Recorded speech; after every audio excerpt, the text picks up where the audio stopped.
Hello नमस्कार, स्वागत है आप सभी का एक बार फिर से अपने YouTube चैनल बीपीएससी एक्सपर्ट में। मैं हूं आपके साथ शुभम कुमार। अभी हम लोग एटॉमिक स्ट्रक्चर कर रहे थे। हालांकि आज हमने सोचा था कि क्वेश्चन आंसर प्रैक्टिस कर लेंगे, पर इससे मिलता जुलता एक टॉपिक है रेडियो एक्टिविटी, रेडियो सक्रियता। और जब आप घटना चक्र सॉल्व करेंगे तो आपको पता चलेगा कि इस चैप्टर का भी क्वेश्चन इसी में दिया हुआ है। तो हमें लगा कि क्यों ना दोनों को साथ ही साथ कर दिया जाए, जो आपको एक ही बार जब सारा थियरी मिल जाएगा तो आपको बनाने में आसानी आएगा। ठीक है। दूसरी बात, कुछ बच्चे पूछ रहे थे कि ये जो है हम जो आपको पढ़ा रहे हैं, क्या ये सिर्फ बीपीएससी के लिए पढ़ाया जा रहा है क्या? तो आंसर है नहीं। ये अभी जो चल रहा है ये सीरीज, ये सारे एग्जाम्स के लिए, मतलब ऐसा कुछ नहीं कि साइंस ये जो पढ़ाया जा रहा है सिर्फ बीपीएससी के लिए पढ़ाया जा रहा है। लास्ट इससे पिछला जो 2 वीडियो है वो अगर हम बात करें तो वो अदर एग्जामिनेशन में या यूपीएससी में पूछा जाता है, पर बीपीएससी में नहीं पूछा जाता है। ठीक है ना। तो ये जो लास्ट 2 वीडियो रहा, ठीक है, हालांकि उसमें बहुत ज़्यादा जानने का था नहीं, और बीपीएससी इधर एक्सपेरिमेंट कर रही है। इधर बहुत सारे ऐसे टॉपिक से क्वेश्चन पूछा गया पिछले, अगर हम 67th का बात करें, जिसमें कि उससे पहले कभी नहीं पूछा गया था। और तो इसीलिए हमें लगा कि थोड़ा बहुत अगर जान लेने से कोई अपराध तो नहीं है। एक आध पेज, 1-2 पेज अगर हम पढ़ लेते हैं, कुछ जान लेते हैं, अगर वहाँ से क्वेश्चन में भी कभी आ जाए तो हम सॉल्व कर पाएंगे। हालांकि हम अभी आपको बता ही दें कि उससे अभी तक तो क्वेश्चन नहीं आया है। बाकी इसके बाद अभी तुरंत मतलब नेक्स्ट वीडियो में हम घटना चक्र लगाएंगे, सारा क्वेश्चन सॉल्व करेंगे। घटना चक्र नॉर्थ इंडिया के सारे जितने भी एग्जामिनेशन पीसीएस के हुए हैं, ठीक है, तो वो एक संग्रह है, एक कलेक्शन है सारे क्वेश्चंस का। ठीक है ना। तो चलिए आज की कार्यवाही शुरू की जाती है। ठीक है, चलिए। रेडियो सक्रियता, रेडियो एक्टिविटी, ये जानने से पहले हम एक बार पीरियोडिक टेबल पे आएंगे और आपको हम दिखाना चाहेंगे कि ये जो पीरियोडिक टेबल है ना, ठीक है, ये जो आपके सामने दिख रहा है, ठीक है, अगर आप ये 43 को छोड़ दें तो इसके अलावा ये जो 82 के बाद यहाँ से होना चाहिए। चलिए ये हम दिखाते हैं, इसमें थोड़ा ज़्यादा अच्छे से दिख रहा है। ठीक है ना। चलिए ये देखिए, हाँ, एक तो आपका 43, उसके अलावा ये एक एक्सेप्शन है। उसके बाद जो है 82 के बाद जितना भी एलिमेंट पाया जाता है ना, वो रेडियो एक्टिव या रेडियो सक्रिय तत्व के रूप में जाना जाता है। ठीक है। तो अब देखते हैं कि ऐसा क्या है, इसमें क्या होता है रेडियो सक्रिय तत्व।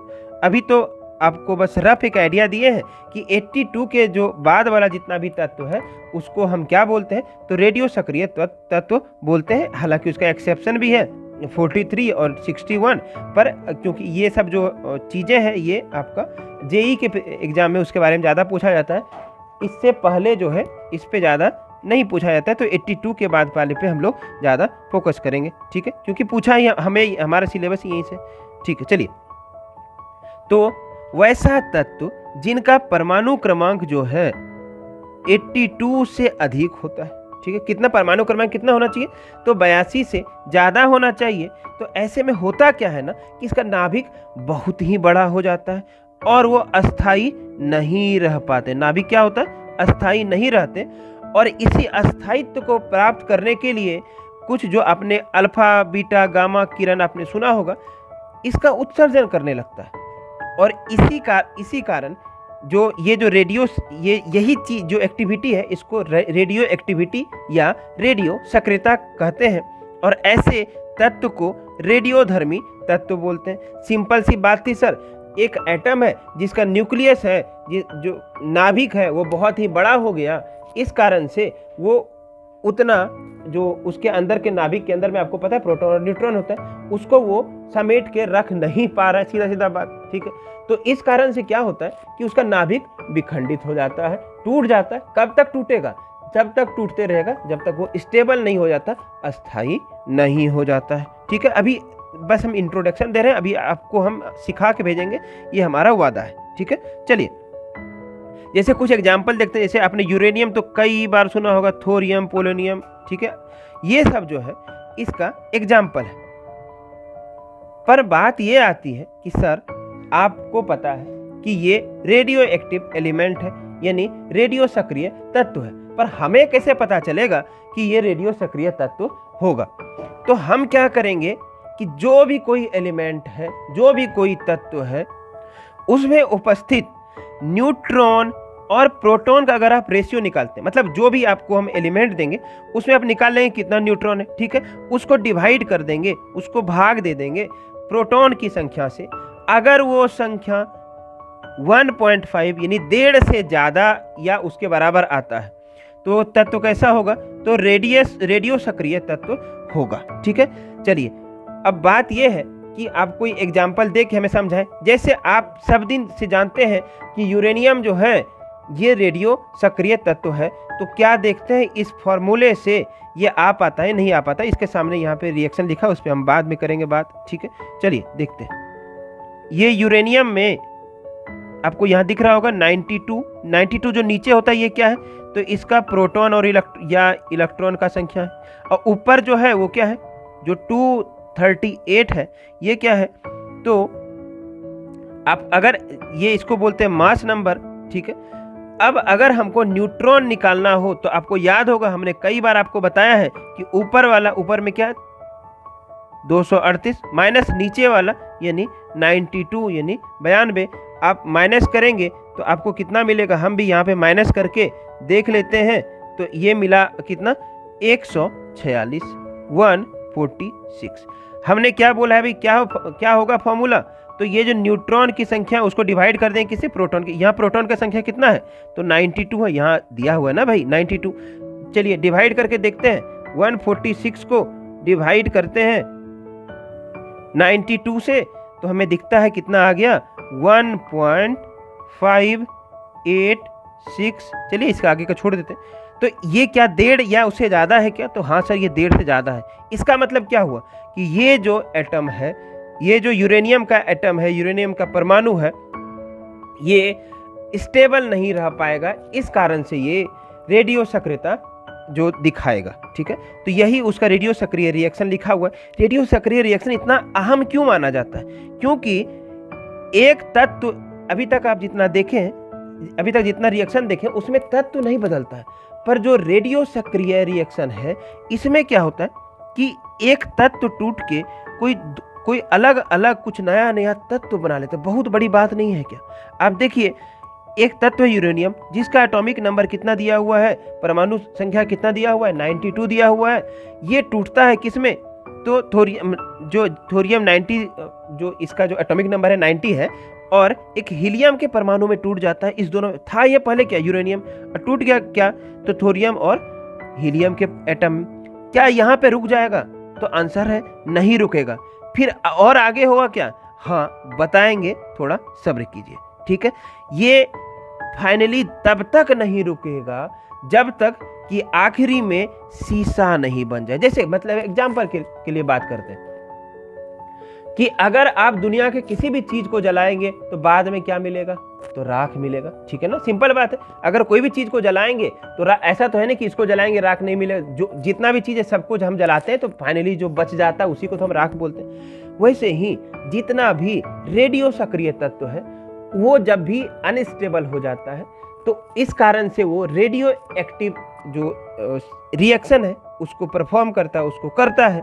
और करने के बाद ये तब तक करते रहेगा जब तक कि ये क्या ना बन जाए? तो शीशा ना बन जाए। मतलब कि अगर कहीं पे भी ये रेडियो एक्टिव, जैसे आप देखे होंगे कहीं पे ऐसा बॉम्ब वगैरह, जो एटॉमिक बॉम्ब वगैरह छोड़ा जाता है, वहाँ पे ठीक है, वहाँ पे आग लगेगा या और भी जितनी सारी चीज़ें हैं वहाँ पे विस्फोट होगा, पर आखिरी में वहाँ पे क्या बचेगा? तो पूरे शहर में शीशा मिलेगा आपको, ठीक है। चलिए इसका अच्छा बताइए कि इसका खोज किसने किया था? ये क्वेश्चन आता है तो आप जान लीजिए कि इसका खोज जो है हेनरी बैक्यूरेल ने किया था 1846 में। थोड़ा सा कंसंट्रेशन के साथ पढ़िएगा, ये थोड़ा सा अच्छा टॉपिक है, इसको आप ऐसे ही हल्के में नहीं ले सकते, ठीक है। चलिए, ये नहीं कि और भी कुछ काम कर रहे हैं साथ में पढ़ाई भी कर रहे हैं, फिर नहीं हो पाएगा, ठीक है। आप लोग जो है इसको सीधा आप अलग जो भी एक्स्ट्रा काम कर रहे हैं उसको छोड़ के और आप वीडियो पे कंसंट्रेट कीजिएगा प्लीज, ठीक है। चलिए, रेडियम जो है, जो पीच ब्लेंड इसका अयस्क है उससे निकाला जाता है, ये भी क्वेश्चन आया है, ठीक है। और पोलोनियम का खोज जो है मैडम क्यूरी आपने जरूर नाम सुना होगा। मैडम क्यूरी और उनके हस्बैंड हैं पियरे क्यूरी, उन्होंने खोज किया था। ये क्वेश्चन आता है कि पोलोनियम और रेडियम जो है इसका खोज किसने किया था, तो मैडम क्यूरी और पियरे क्यूरी ने किया था। ठीक है, जो अभी तक हमने आपको बताया ये चीज़ यहाँ पे नोट में लिखा है कि रेडियो एक्टिव तत्व जो है उसके नाभिक अस्थाई नहीं रह पाते, क्योंकि जो न्यूट्रॉन की संख्या है वो प्रोटॉन की संख्या से 1.5 गुना से भी ज़्यादा हो जाता है। इस वजह से उसका नाभिक अस्थाई नहीं रह पाता है। तो इस कारण में क्या होता है कि क्योंकि नाभिक यहाँ पे वही चीज़ यहाँ पे लिखा हुआ है कि अस्थाई नहीं रह पाता है, क्योंकि इनके नाभिक में न्यूट्रॉन की संख्या बढ़ जाती है। ठीक है, सिंपल है। ठीक है, अब है कि सर अगर ऐसा है तो हमको पता कैसे चलेगा। ठीक है, तो इसके लिए एक भाई साहब थे गाइगर मूलर, या हिंदी में उसको गीगर मूलर भी बोलते हैं। ठीक है, गाइगर मूलर ने क्या किया, एक काउंटर बनाया। ठीक है, जो आपको यहाँ पे दिख रहा है। ठीक है, ये है गाइगर मूलर काउंटर।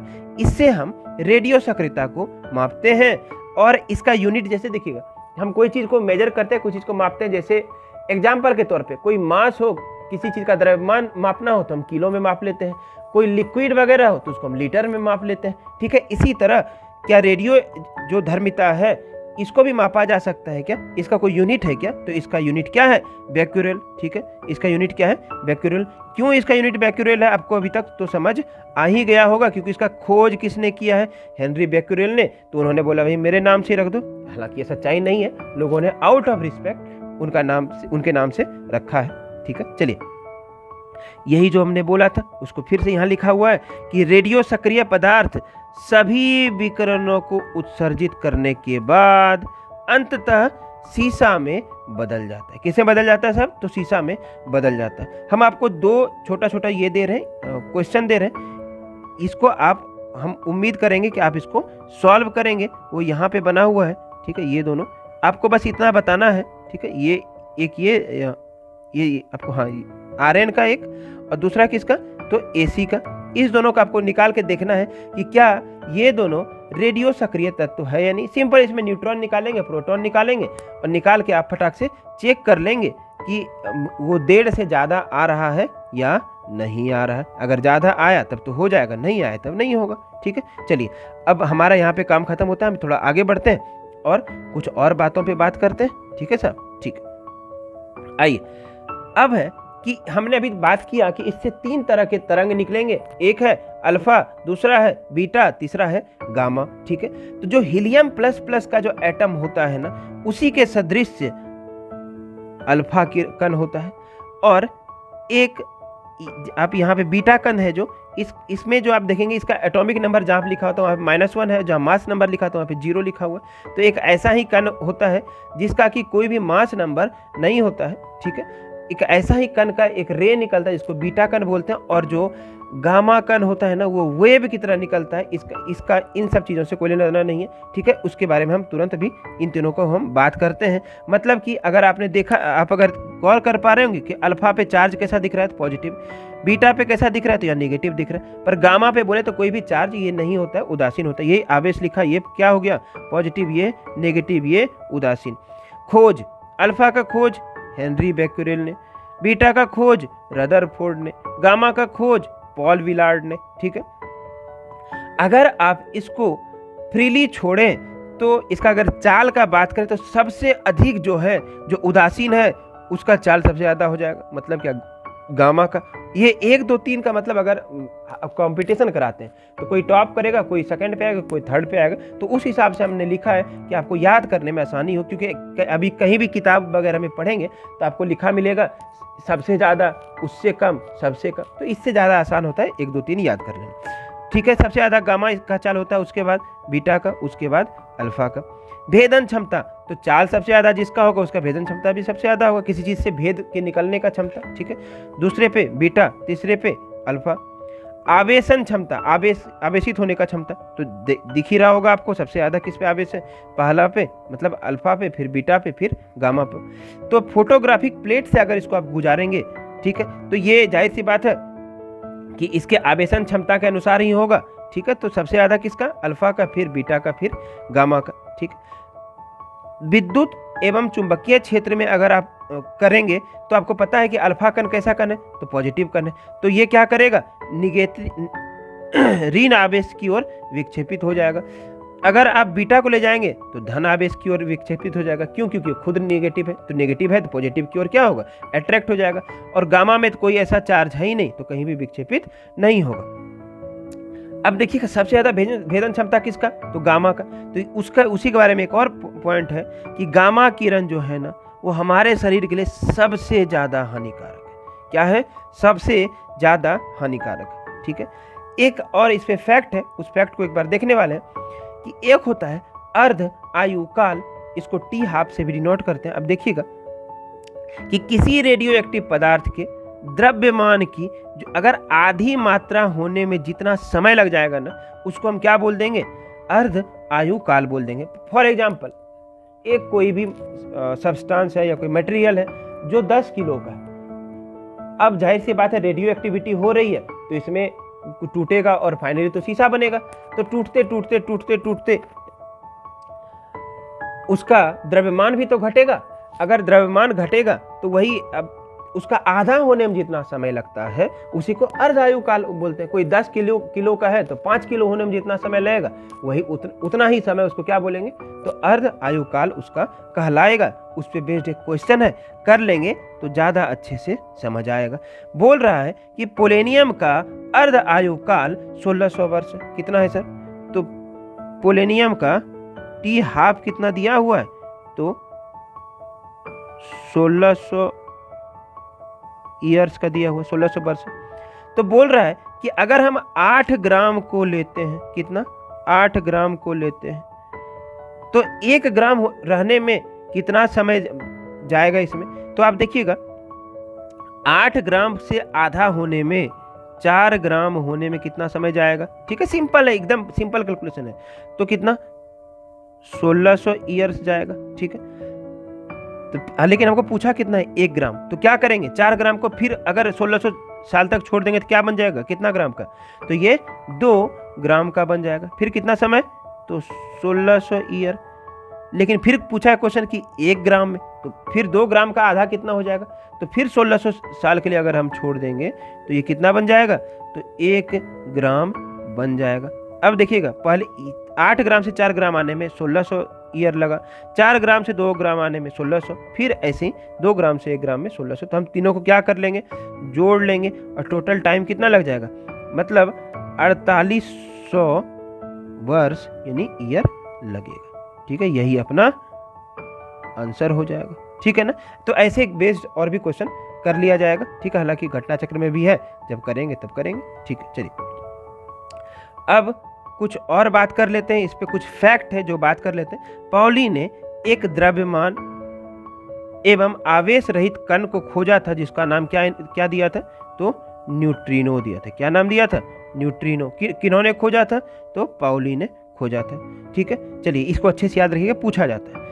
पृथ्वी एवं प्राचीन चट्टानों की आयु ज्ञात करने में, देखिएगा पृथ्वी या प्राचीन चट्टान है उसका अगर आयु ज्ञात करना है तो उसके लिए यूरेनियम 238 या पीबी जिसको लेड भी बोलते हैं 70 का उपयोग किया जाता है। ठीक है, और एक ये बड़ी अच्छी बात है, इसको याद रखिएगा कि रेडियो सक्रियता से प्रभावित व्यक्ति के उपचार में पोटेशियम आयोडाइड KI जो है पोटेशियम आयोडाइड का उपयोग किया जाता है। फॉर एग्जाम्पल, आप जहाँ पे रहते हैं वहाँ पे रेडियो सक्रिय तत्व है, या आपके आसपास में कई न्यूक्लियर पावर प्लांट है, या आप वहाँ पे साइंटिस्ट हैं, या वगैरह वगैरह किसी तरह से, तो वहाँ पे अगर रेडियो सक्रियता होता है या वहाँ पे रेडियो सक्रिय तत्व है तो उससे अल्फा बीटा गामा किरण निकलेगा, और उस वजह से अगर आप कहीं से प्रभावित हो जाते हैं तो उसके उपचार के लिए पोटेशियम आयोडाइड का उपयोग किया जाता है। ठीक है, ये जो सामने आपको दिख रहा है ये इलेक्ट्रिक फील्ड और ये मैग्नेटिक फील्ड में देखिए बीटा किरण कैसे इधर जा रहा है और ये गामा किरण सीधा निकल जा रहा है। वैसे ही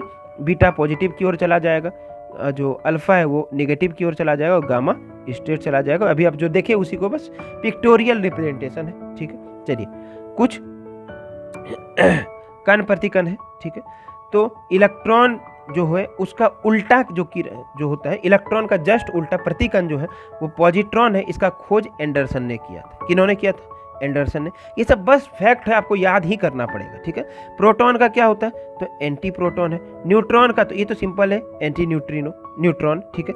देखिएगा बहुत सिंपल है, एक इलेक्ट्रॉन का बस पॉजिट्रॉन याद रखना है, बाकी तो इसका कुछ करना ही नहीं है। Proton anti proton, neutron anti neutron, तो इसको याद करने की कोई जरूरत नहीं है। जो लास्ट लाइन आपको यहाँ लिखा हुआ है, पॉली ने एक द्रव्यमान एवं आवेश रहित कण खोजा, इसका नाम न्यूट्रिनो दिया, ये तो हम लोग ऑलरेडी यहाँ पे पढ़ ही चुके, ठीक है। इसको 2 बार लिखा गया पर कोई बात नहीं, ठीक है ना। तो आज के लिए इतना काफ़ी है, हम मिलते हैं नेक्स्ट क्लास में, और नेक्स्ट क्लास में हम लोग क्या करेंगे, तो क्वेश्चन आंसर करेंगे। सो थैंक यू एवरीवन, ठीक है। चलिए आज के लिए इतना काफ़ी है।